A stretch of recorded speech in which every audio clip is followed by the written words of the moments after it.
चलिए नया चैप्टर शुरू करते हैं भारतीय इतिहास में, जो है भारत में आधुनिक शिक्षा का विकास। भारत में आधुनिक शिक्षा का विकास।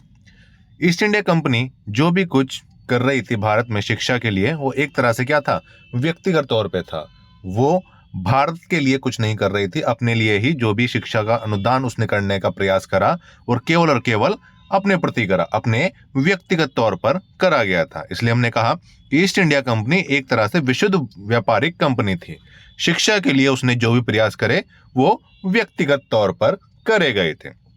सबसे पहले क्या करा गया, एक कलकत्ता मदरसे की स्थापना करी गई जो 1781 में वारेन हेस्टिंग द्वारा करी गई थी। कलकत्ता मदरसे की स्थापना 1781 में वारेन हेस्टिंग द्वारा करी गई थी, जो अरबी और फारसी के अध्ययन हेतु था। अरबी फारसी के अध्ययन हेतु था। मुस्लिम कानूनों की जानकारी हेतु पहले मौलवी कौन थे, मुइजुद्दीन थे। मुस्लिम कानूनों की जानकारी हेतु पहले मौलवी मुइजुद्दीन थे।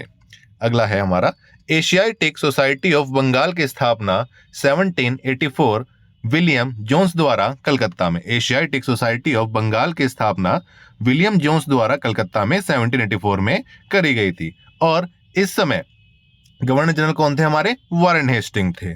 Warren Hasting. और विलियम जोन्स कौन थे, ये उच्चतम न्यायालय में एक न्यायाधीश थे। विलियम जोन्स द्वारा ही शाकुंतलम का अंग्रेजी में अनुवाद करा गया। विलियम जोन्स द्वारा ही शाकुंतलम का अंग्रेजी में अनुवाद करा गया। और भगवत गीता का अंग्रेजी अनुवाद चार्ल्स विकल्सन द्वारा करा गया था। भगवत गीता का अंग्रेजी अनुवाद चार्ल्स विकल्सन द्वारा करा गया था, जिसकी प्रस्तावना वारेन हेस्टिंग द्वारा लिखी गई। भगवत गीता की प्रस्तावना वारेन हेस्टिंग द्वारा लिखी गई, जो अंग्रेजी में अनुवाद किसके द्वारा करी गया, चार्ल्स विकल्सन। चार्ल्स विकल्सन भी एशियाटिक सोसाइटी ऑफ बंगाल का एक सदस्य था। अगला है हमारा बनारस संस्कृत कॉलेज की स्थापना 1791 में जोनाथन डंकन द्वारा करी गई। Jonathan Duncan 1791 Banaras Sanskrit college की स्थापना। अगला कलकत्ता फोर्ट विलियम कॉलेज की स्थापना। कलकत्ता फोर्ट विलियम कॉलेज की स्थापना 10 जुलाई 1800 में लॉर्ड वेलेजली द्वारा करी गई। कलकत्ता फोर्ट विलियम कॉलेज 10 जुलाई 1800 को लॉर्ड वेलेजली द्वारा करी गई। इसका मुख्य उद्देश्य क्या था कि जो भारत में ब्रिटिश सिविल सेवक हैं, भारत में जो ब्रिटिश सिविल सेवक हैं, उन्हें प्रशासन के लिए हिंदुस्तानी भाषा और फारसी भाषा का ज्ञान देना। भारत में जो ब्रिटिश सिविल सेवक हैं, उन्हें भारतीय भाषाओं का ज्ञान देना एक तरह से इस कॉलेज का उद्देश्य था। कलकत्ता मदरसे और जो संस्कृत कॉलेज की स्थापना हमें की गई, उसका उद्देश्य क्या था कि कंपनी का एक शिक्षित और वफादार वर्ग तैयार हो। कंपनी का एक शिक्षित और वफादार वर्ग तैयार हो भारत के रूप में। अगला है ईसाई मिशनरी द्वारा ये निष्कर्ष निकाला गया कि ईसाई मिशनरियों द्वारा ये निष्कर्ष निकाला गया कि पाश्चात्य शिक्षा के प्रचार प्रसार से पाश्चात्य शिक्षा के प्रचार प्रसार से भारतीयों की धर्म में आस्था समाप्त होगी और भारत में ब्रिटिश समर्थकों का एक बड़ा वर्ग तैयार होगा।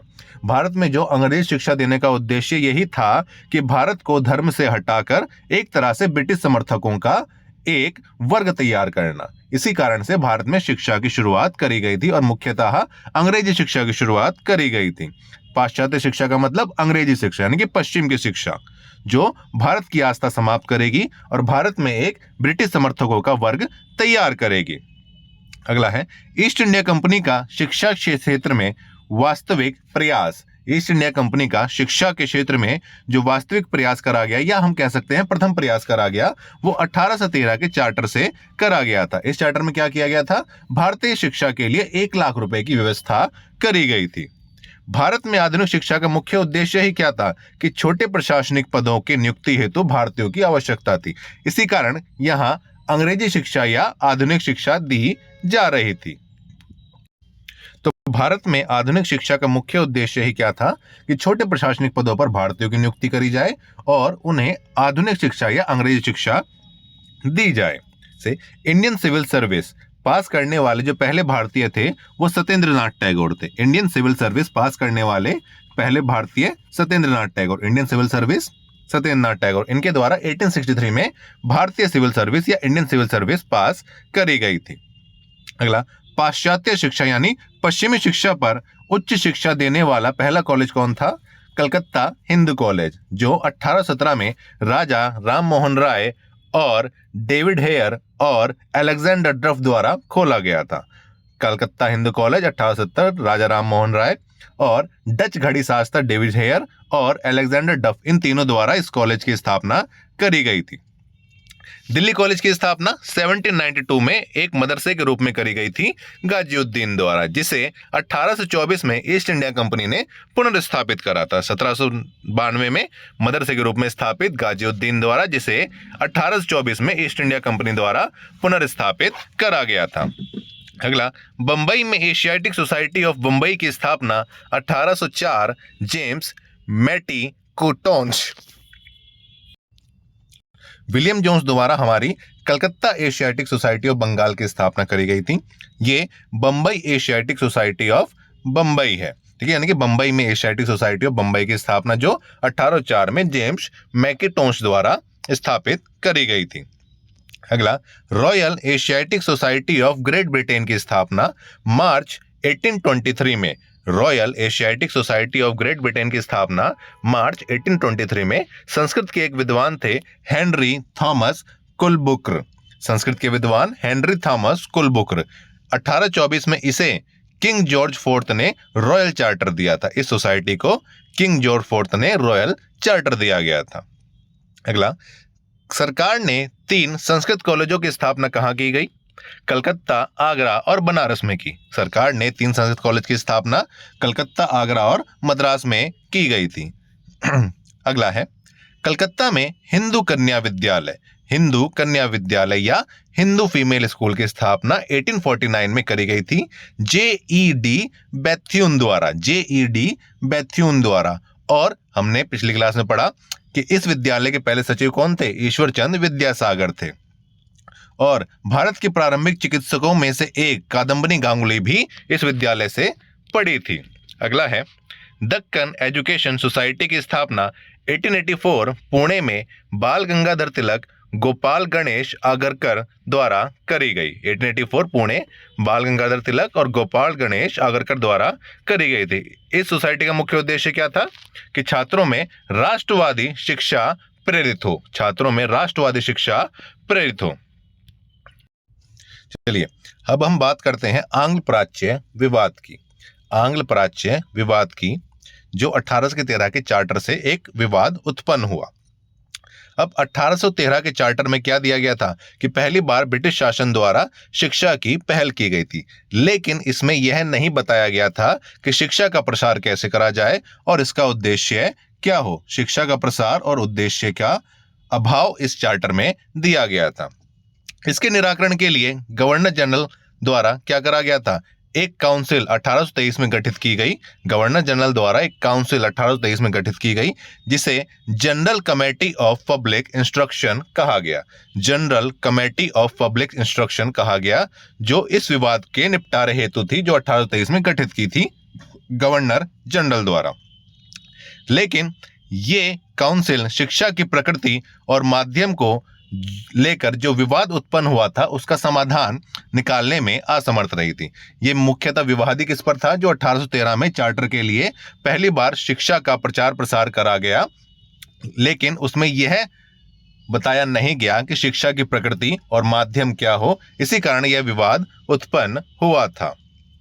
अब लोक शिक्षा स्थापित कमेटी के 10 सदस्यों में से 2 गुट बन चुके थे, एक प्राच्य शिक्षा समर्थक और एक आंग्ल शिक्षा समर्थक। यानी कि जो प्राचीन शिक्षा को समर्थक कर रहे थे, प्राचीन मतलब जो भारतीय शिक्षा को समर्थक थे, और दूसरे कौन सा गुट था? जो आंग्ल शिक्षा यानी कि अंग्रेजी शिक्षा और पश्चिमी शिक्षा या पाश्चात्य शिक्षा के समर्थक थे।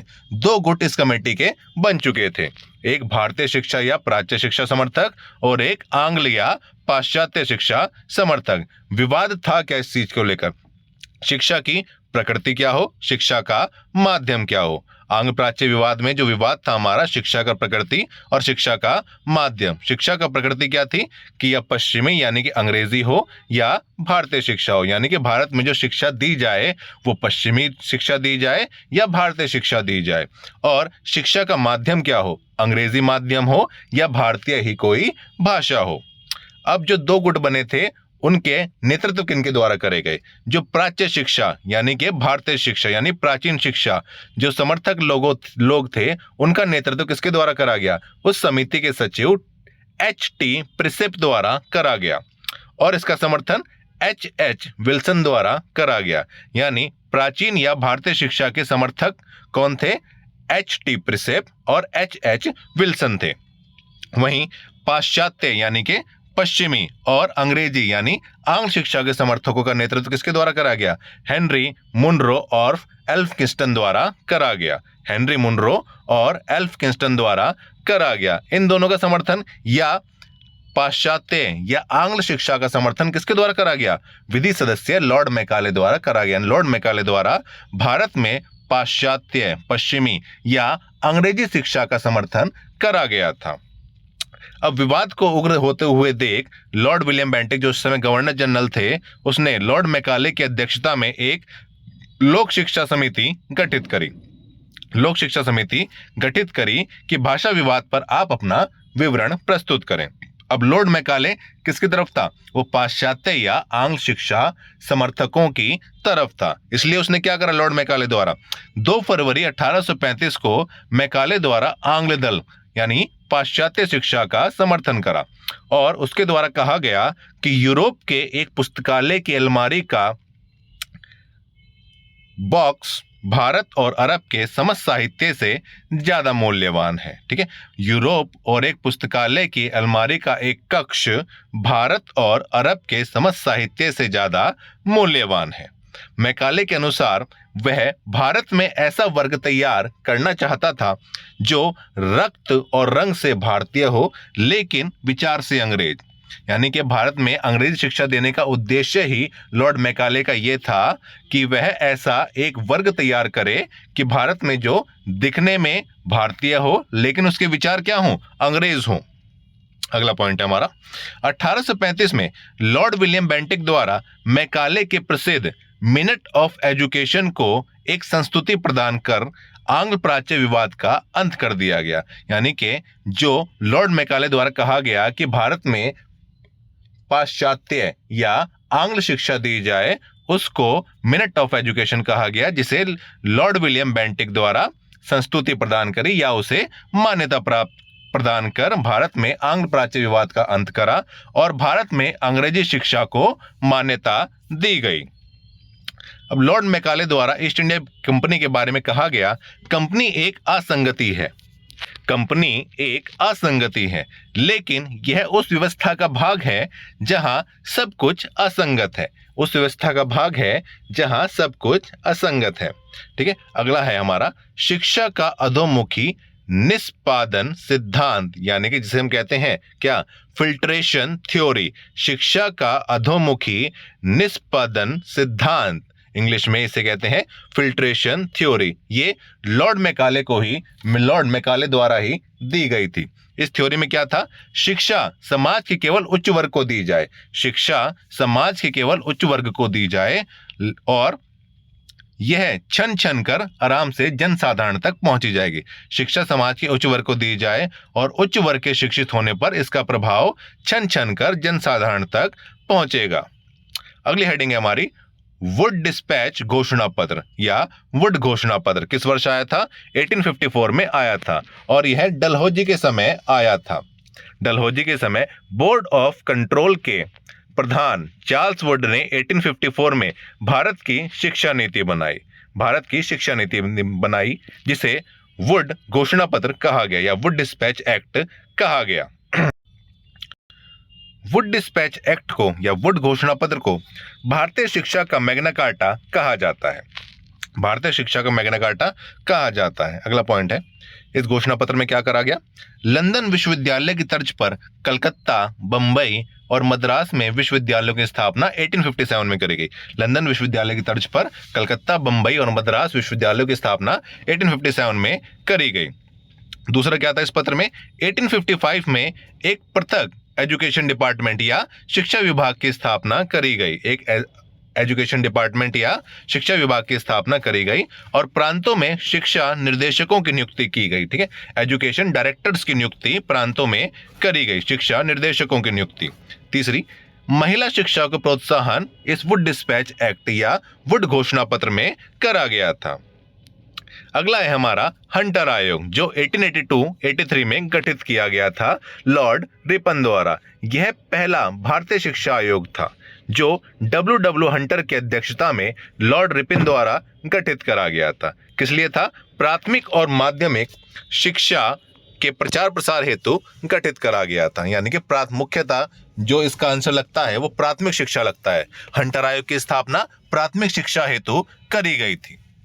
अगला भारतीय विश्वविद्यालय अधिनियम, जो 1904 में लॉर्ड कर्जन के समय पारित हुआ था। भारतीय विश्वविद्यालय अधिनियम 1904 लॉर्ड कर्जन के समय पारित हुआ था। अब लॉर्ड कर्जन द्वारा 1901 में शिमला में एक शिक्षा सम्मेलन बुलाया। लॉर्ड कर्जन द्वारा शिमला में एक शिक्षा सम्मेलन बुलाया वर्ष 1901 में, और 1902 में थॉमस रिले की अध्यक्षता में एक विश्वविद्यालय आयोग का गठन किया गया था।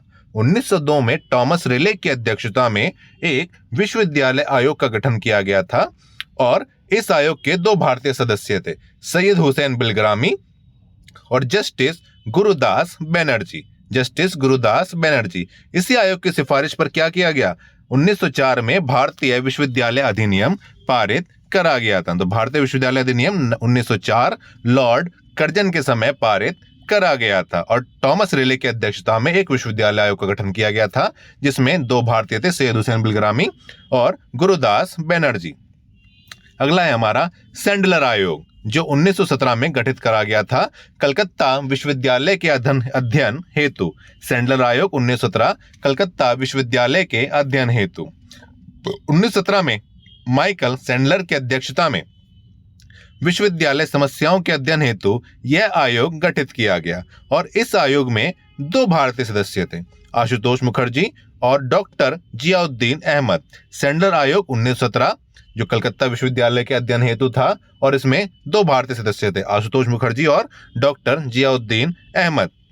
और इस आयोग द्वारा 1904 के विश्वविद्यालय अधिनियम की आलोचना करी गई, और सैंडलर आयोग की रिपोर्ट पर ही, अगला पॉइंट हमारा, सैंडलर आयोग की रिपोर्ट पर ही मैसूर, पटना, बनारस, हैदराबाद, लखनऊ, मैसूर, पटना, बनारस, हैदराबाद और लखनऊ में विश्वविद्यालयों की स्थापना करी गई थी। अगला पॉइंट है हमारा, या अगला हेडिंग है द्वैध शासन के अंतर्गत शिक्षा। अब 1919 माउंट टेगू चेम्सफोर्ड अधिनियम आया। 1919 माउंट टेगू चेम्सफोर्ड अधिनियम आया, जिसके अंतर्गत शिक्षा विभाग प्रांतीय सरकारों को हस्तांतरित कर दिया गया। यानी कि आज के समय हम कह दें कि शिक्षा विभाग को उस समय राज्य सूची का विषय बनाया गया था। 1919 माउंट टेगू चेम्सफोर्ड अधिनियम के तहत क्या करा गया?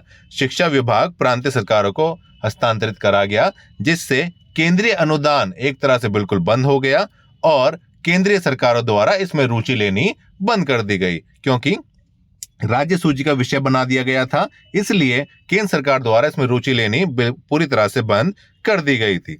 अगला हारटोग समिति 1929। हारटोग समिति 1929 भारतीय परिनियत आयोग की अनुशंसा पर 1929 में शिक्षा विकास पर फिलिप हारटोग की अध्यक्षता में समिति गठित करी। भारतीय परिनियत आयोग की अनुशंसा पर 1929 में शिक्षा विकास पर फिलिप हारटोग की अध्यक्षता में समिति गठित की गई। अगला है हमारा, काफी इंपॉर्टेंट है, कई बार पेपर में भी आ गया, वर्धा योजना 1937। वर्धा योजना 1937 महात्मा गांधी द्वारा अपने हरिजन समाचार में शिक्षा पर अनेक लेख लिखे गए थे, और 1937 में वर्धा में आयोजित अखिल भारतीय शिक्षा सम्मेलन में 1937 में वर्धा में आयोजित अखिल भारतीय शिक्षा सम्मेलन में बुनियादी शिक्षा की, यानी कि बेसिक शिक्षा की वर्धा योजना प्रस्तुत की, और इस योजना का मूलभूत सिद्धांत क्या था? हस्त उत्पाद कार्य था। हस्त उत्पाद कार्य था। महात्मा गांधी द्वारा वर्धा योजना 1937, और इस योजना का मूलभूत सिद्धांत क्या था? हस्त उत्पाद कार्य था। और डॉक्टर जाकिर हुसैन द्वारा इस योजना का ब्यौरा प्रस्तुत करा गया। तो काफी इंपॉर्टेंट है। वर्धा योजना हमारी 1937 में महात्मा गांधी द्वारा वर्धा में दी गई थी। एक तरह से बुनियादी शिक्षा हम इसे कह सकते हैं। और इसका ब्यौरा किसके द्वारा प्रस्तुत करा गया? डॉक्टर जाकिर हुसैन द्वारा प्रस्तुत करा गया था। और इसका मूलभूत सिद्धांत क्या था? हस्त उत्पाद कार्य था। अगला है हमारा जो शिक्षा से संबंधित है, एक सर्जेंट योजना जो 1944 में दी गई थी। सर्जेंट योजना 1944। चलिए अब पॉइंट टू पॉइंट शुरू करते हैं। पेरिस की royal Asiatic Society of Paris की रॉयल एशियाटिक सोसाइटी की सदस्यता किसके द्वारा ग्रहण करी गई? पेरिस की रॉयल एशियाटिक सोसाइटी की सदस्यता ग्रहण करी माइकल मधुसूदन दत्त द्वारा। अगला, फारसी और बंगला मुद्रण हेतु ढलाई अक्षरों का आविष्कार किसके द्वारा करा गया? फारसी और बंगला मुद्रण हेतु ढलाई अक्षरों का आविष्कार करा गया तो विल्सन द्वारा करा गया। अगला, एशियाटिक रिसर्चेज पत्रिका, एशियाटिक रिसर्चेज पत्रिका निकाली एशियाटिक सोसाइटी ऑफ बंगाल द्वारा। एशियाटिक सोसाइटी ऑफ बंगाल द्वारा जो 1784 में विलियम जोन्स द्वारा स्थापित करी गई थी। अगला, राष्ट्रीय शिक्षा के क्षेत्र में 1905 में रंगपुर नेशनल स्कूल की स्थापना करी गई थी। अगला पॉइंट है हमारा, राष्ट्रीय शिक्षा के क्षेत्र में सर्वप्रथम 1905 में रंगपुर नेशनल स्कूल की स्थापना करी गई थी। ठीक है, इसमें लिखेगा 16 नवंबर 1905 को कलकत्ता में एक सम्मेलन आयोजित करा जिसमें राष्ट्रीय साहित्य, वैज्ञानिक और तकनीकी शिक्षा देने हेतु जोर दिया गया। यानी कि जो भी शिक्षा दी जाए वो केवल राष्ट्रीय हो, राष्ट्रीय रूप में उसका साहित्य हो, राष्ट्रीय रूप में उसका वैज्ञानिक तौर तरीका हो, राष्ट्रीय रूप में उसकी तकनीक हो, ये करा गया था। और राष्ट्रीय शिक्षा परिषद की स्थापना 15 अगस्त 1906 को करी गई। राष्ट्रीय शिक्षा परिषद नेशनल काउंसिल ऑफ एजुकेशन की स्थापना 15 अगस्त 1906 को करी गई। अगला पॉइंट है हमारा, भारत में आधुनिक शिक्षा की नींव कब पड़ी? 7 मार्च 1835 को लॉर्ड मैकाले के स्मरण पत्र से। लॉर्ड मैकाले द्वारा जो अपना मिनट ऑफ एजुकेशन दिया गया या उसे स्मरण पत्र कहते हैं, उसके द्वारा ही भारत में आधुनिक शिक्षा की नींव पड़ी, जिसमें भारत में शिक्षा का आधार पाश्चात्य या अंग्रेजी शिक्षा को बनाया गया।